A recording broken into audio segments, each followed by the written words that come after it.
Salut, je suis ravi de t'accueillir dans ce nouveau podcast. Aujourd'hui, je vais t'expliquer la raison pour laquelle la réussite d'un entrepreneur tient autant de la chance que celle d'un joueur de poker. Avant d'aller dans les détails de ce podcast, laisse-moi te rappeler que si tu ne l'as toujours pas fait, je t'invite à cliquer sur le bouton s'abonner en dessous de ce podcast et activer également la petite clochette pour recevoir une notification chaque fois que je sors un nouveau podcast. Autrement dit, chaque mardi, chaque jeudi et chaque samedi. Alors, cette réussite d'un entrepreneur, est-ce que c'est une question de chance ?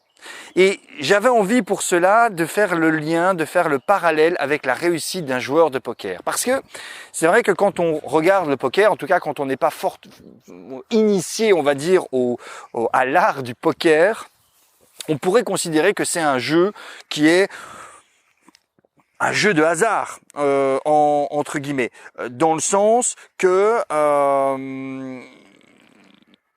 finalement, qu'est-ce qui pourrait déterminer la réussite du fait qu'un joueur de poker gagne ses mains ou ne les gagne pas? On pourrait se dire, bah oui, c'est en grande partie dû aux cartes qu'il reçoit.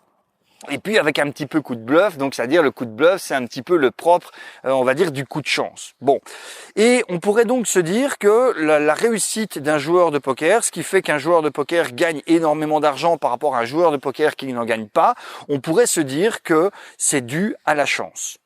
Et pourtant, je vais t'expliquer et te prouver que la réussite d'un grand joueur de poker, donc je parle des joueurs de poker professionnels, ceux qui gagnent leur vie grâce au poker, n'a quasiment rien à voir avec la chance. Tout comme la réussite des grands entrepreneurs n'a strictement rien à voir avec la chance. Alors bien entendu, il en faut toujours un petit peu quelque part. C'est clair qu'un joueur de poker qui arrive dans un tournoi et qui, ce jour-là, a une poisse terrible et n'arrive jamais à avoir une bonne main, bon, il a peu de chances de gagner. Par contre, si c'est vraiment un grand joueur de poker, il pourra économiser beaucoup d'argent, éviter d'en perdre un maximum et donc réussir plus tard quand la chance lui sourira. Malgré tout, ce qui détermine la réussite d'un grand joueur de poker, c'est surtout l'importance du processus qu'il suit et l'importance des conversions. Et ces deux éléments, processus et conversion, sont les mêmes éléments qui vont permettre de juger la réussite actuelle et future d'un entrepreneur. Je vais te faire le parallèle. Un joueur de poker qui veut assurer sa réussite a tout intérêt à avoir un véritable processus. C'est-à-dire à ne pas miser justement sur la chance, à ne pas miser sur les cartes qu'il reçoit, mais plutôt sur un processus. Si tu regardes un jour des joueurs de poker professionnels jouer, tu vas te apercevoir d'une chose assez étonnante par rapport aux joueurs de poker amateurs, c'est que ce joueur professionnel joue une minorité de ses mains. Alors que le joueur amateur va avoir tendance à vouloir essayer de jouer un maximum de ses mains en disant je vais jouer avec le coup de bluff, je vais jouer avec le coup de chance, ok là j'ai pas une bonne main mais peut-être que les prochaines cartes qui vont arriver vont être meilleures et donc je vais pouvoir en combinant cette éventualité plus mon bluff, je vais pouvoir gagner un maximum de fric. Eh bien le joueur professionnel lui c'est tout l'inverse. Il a un processus, il étudie les mathématiques de la table et des cartes au fur et à mesure. Il a des routines, donc il y a des choses où directement il sait que quand il y a ça qui se passe, il doit arrêter. Et il joue une minorité de mains. Pourquoi ? Pour s'assurer que les mains qu'il va jouer, la minorité de mains qu'il va jouer, qu'il va maximiser ses chances de réussir, les chances de gagner les mains qu'il joue. Donc, optimiser son taux de conversion, optimiser le rapport entre main jouée et main gagnante. Toutes les autres mains, c'est-à-dire les mains où il se dit là, les chances que je gagne cette main-là sont plus faibles sont très faibles et les chances que je perde cette main-là sont à la limite beaucoup plus importantes que les chances de la gagner, ces mains-là, la majorité du temps, il ne va pas les jouer. Pourquoi? Parce qu'il a étudié, parce qu'il a un processus, parce qu'il a un système et parce qu'il ne fait que répéter ce système encore et encore et encore et encore. Et puis il étudie et il se rend compte, ok, mon système fonctionne, je continue à utiliser, tiens là mon système dans certains cas il est défaillant, je le modifie. Donc ça n'a rien à voir avec la chance. Alors bien entendu, c'est sûr que s'il se tape à longueur de journée comme main un 7 et un 2, bon, ben c'est sûr qu'à un moment donné, ça va être problématique. Mais ça n'arrive que dans très peu de cas. Parfois, il a des mains pourries, mais toujours dans le cadre d'un jeu, il a toujours des moments où il a des bonnes mains. Et à partir du moment où justement il a bien placé ses billes, au moment où il a un maximum de chances de convertir, c'est-à-dire le moment où il a le maximum de chances de gagner beaucoup d'argent grâce à sa main, étant donné qu'il n'aura pas dilapidé ses jetons, dilapidé son argent, il aura les ressources et les moyens pour gagner cette main. Je pense que tu as compris un petit peu le parallélisme avec l'entrepreneur. L'entrepreneur, c'est un peu pareil. Beaucoup d'entrepreneurs ou de débutants entrepreneurs vont se dire, bon ben voilà, pour maximiser mes chances de réussite, il faut que je fasse tout un tas de trucs. Il faut que je teste plein de trucs. Il faut que je me mette, que je sois actif sur tous les plans. Il faut que je sois sur tous les réseaux sociaux. Il faut que je lance que j'essaie cette technique-là, et puis une autre technique, et puis en même temps une autre technique, et encore une autre technique. Et donc, il se disperse dans plein de choses.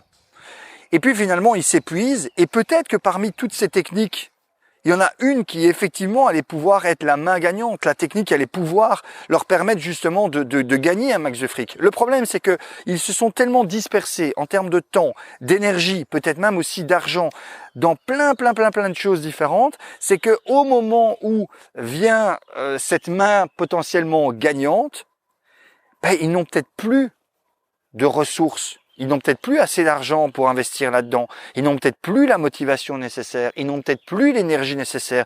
Ils n'ont peut-être plus le temps dans le sens que là, ils sont au bord du gouffre et qu'ils n'ont pas d'autre choix peut-être que de retrouver un job de salarié.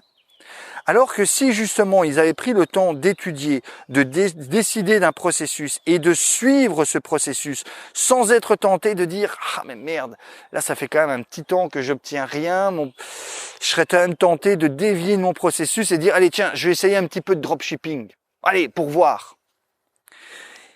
Et qu'on se laisse tenter par ce fameux syndrome de l'objet qui brille en se disant « Ouais, mais avec un peu de chance, ça va fonctionner. Avec un peu de chance, ça va fonctionner. » Je ne sais pas si tu as déjà entendu dire ça ou si toi-même tu l'as déjà dit. « Allez, je vais tester avec un petit peu de chance, ça va fonctionner. Avec un petit peu de chance, c'est ce qui va me permettre de me refaire. » Comme un joueur de poker, c'est des phrases que quelquefois on entend de la bouche d'entrepreneurs, qui sont des phrases qui pourraient être sorties tout droit justement de la bouche d'un joueur de poker, d'un mauvais joueur de poker. Ouais, mais allez, avec un petit coup de chance, là, je vais pouvoir peut-être me refaire. Ouais, ok, j'ai une main pourrie, mais on ne sait jamais, avec un peu de bluff et un petit coup de chance, je vais peut-être réussir à me refaire. Alors oui, peut-être que ça peut.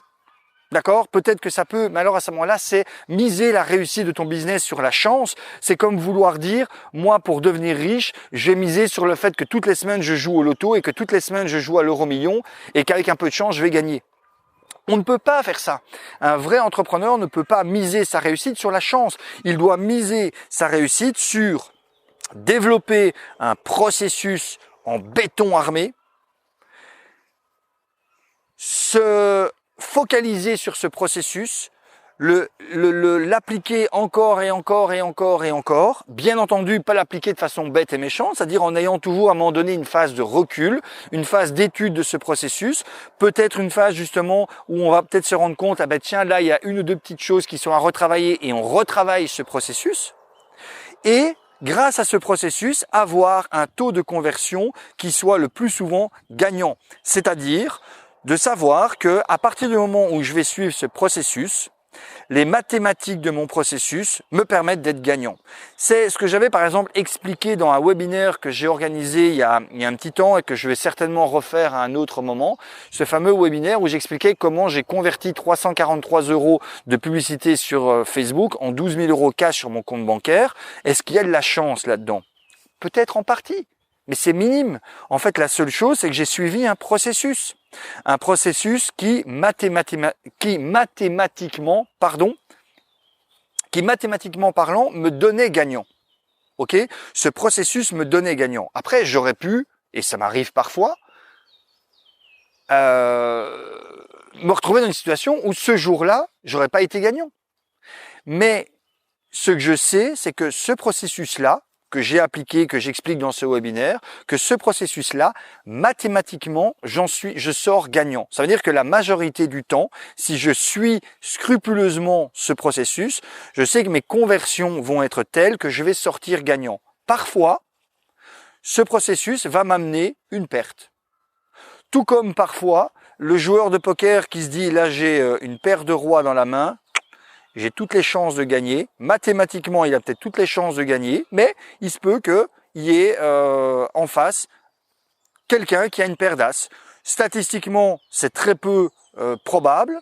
D'accord, d'un point de vue statistique, c'est très peu probable, mais ça peut arriver. Donc ça veut dire que normalement, sa paire de rois, allez, je schématise, hein, mais normalement, sa paire de rois doit lui donner sur base de son processus la garantie quasi à 100% de gagner. Donc il va le jouer son processus, la majorité du temps il va gagner, parfois il va perdre. Est-ce que c'est parce que le processus n'est pas bon? Non, c'est simplement parce que parfois effectivement un processus gagnant peut amener une perte. Mais la majorité du temps, ce sera gagnant. Un entrepreneur doit fonctionner exactement de la même manière. Donc avant de te laisser ici, j'ai envie de te demander, toi, quels sont tes processus actuels? Quelle est la stratégie que tu utilises pour justement t'assurer d'être dans les entrepreneurs gagnants? Est-ce que tu y vas un petit peu au petit coup de chance? Est-ce que tu y vas un petit peu au petit bonheur la chance? Est-ce que tu es victime souvent un petit peu de cet objet qui brille, c'est-à-dire sauter à droite à gauche d'un truc à l'autre? Ou est-ce que tu mets en place un véritable processus que tu suis, que tu appliques, que tu améliores au fil du temps et qui te donne une sorte de certitude mathématique que ce processus va t'amener quelque chose de gagnant? Ça me ferait vraiment très plaisir d'avoir ton feedback par rapport à ça au niveau des commentaires. Pense bien entendu aussi à laisser un petit like ou un petit dislike. Et comme chaque fois, regarde dans la description de ce podcast, peu importe la plateforme où tu es, clique sur le lien pour récupérer ton cadeau. J'ai quelque chose à t'offrir de particulier par rapport à ce podcast. Clique sur ce lien, récupère ton cadeau et je te dis à très bientôt pour le prochain podcast. Ciao!